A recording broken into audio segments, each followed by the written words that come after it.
Hello and welcome to another Doctor's Assistant 1 figure review, and today I'm reviewing the 10th Doctor and Dalek from the Stolen Earth. It is the a Dr. Dalek pack from Toys R Us, the second one that I bought, and that obviously I bought both of them on the same day, and they were about £9.98. So today you'll be watching hopefully this video and finding out whether or not it's worth it, in my opinion. Okay, first of all, we'll move on to the Doctor. It's a very basic humanoid figure, obviously. The articulation is that the head can't move on mine.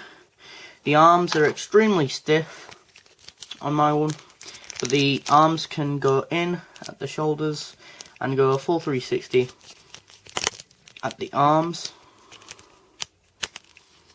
And there's no hand articulation, which are extremely stiff also.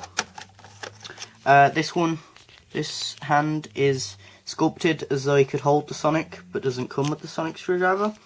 The legs can go in at the knee joint, or up, but are obviously hindered by the coat, and go in at the knee joints, but it's really hard and kind of stiff to do it with only one hand.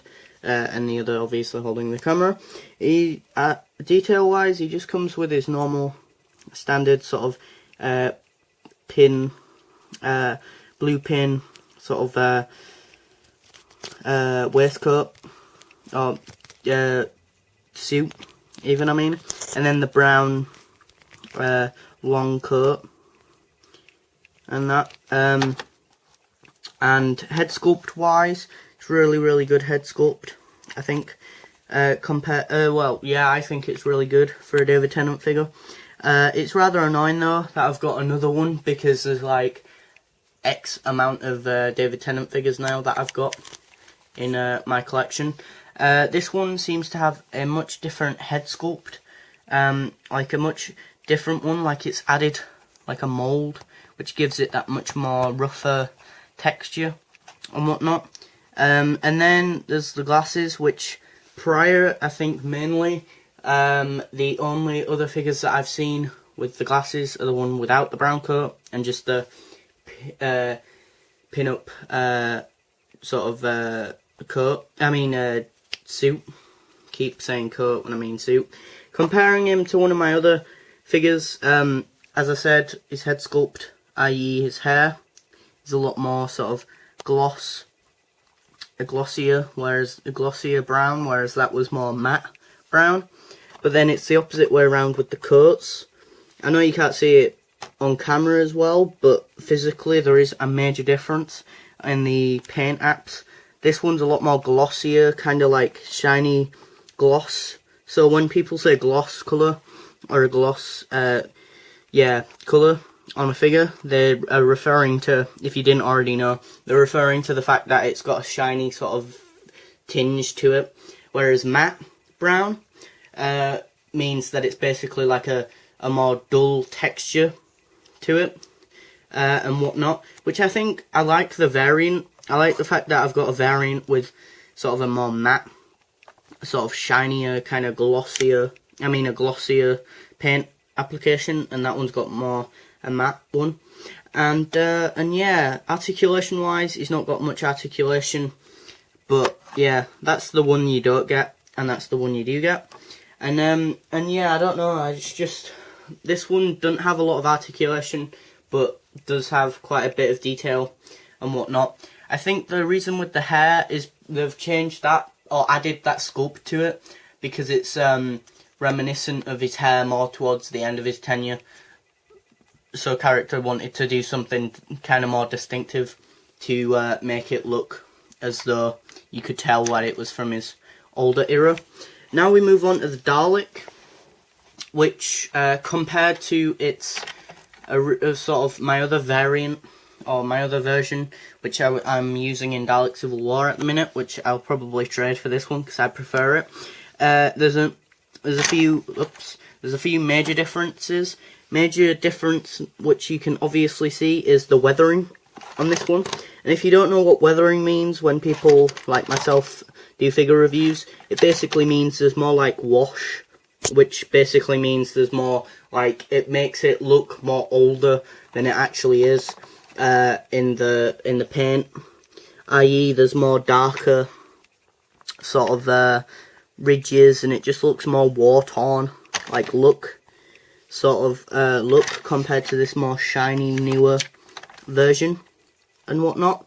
And I really like that about this one. That's one of the reasons why I wanted it, even though I already had this Dalek and I didn't want another David Tennant one. Another major difference is that this bumper slash fender is very black, dark black, whereas this one's a more kind of like light green, kind of light grey colour. And then the third and final difference is the eye stalk on my old one, or the number one, first one, is a light blue. It's not as light as some of the other ones that I've seen, but it's still quite light blue. Whereas compared to this one, where it's extremely dark, especially on camera, and I think with the camera view, or just the camera sort of the way it views things, really emphasizes this sort of very coffee like brown kind of weathering on the armor throughout, really, compared to say this version, which really gives it this distinct feel like it's been in a battle.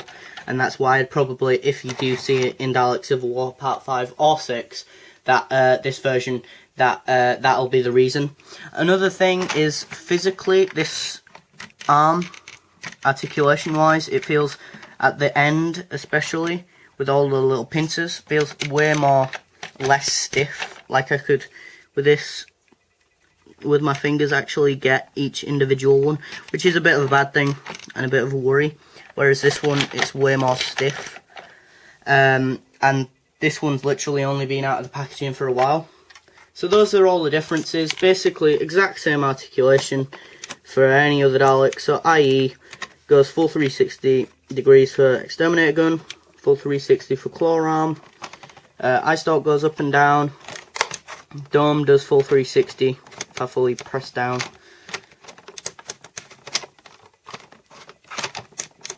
And that, and then wheels, 3 wheels, so it can go, you know, so on, and that. And so do I think this set is worth it?